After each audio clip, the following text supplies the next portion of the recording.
Ngayon, pinalitan ko ng baterya yung drone ko na S188. Baterya po ito ng L900 SE Pro.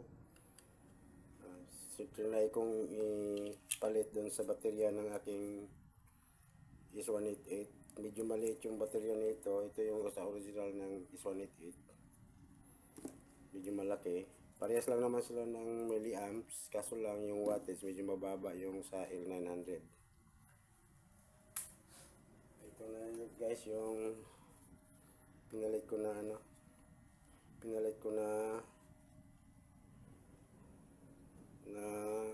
baterya ng L900. Yung dating lagayan ng baterya ng S188 ko, yun ang ginamit ko, pinasok ko sa loob, pinalitan ko to.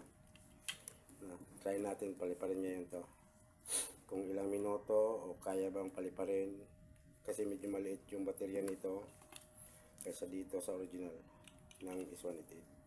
Okay guys, abangan nyo na lang, try natin na paliparin.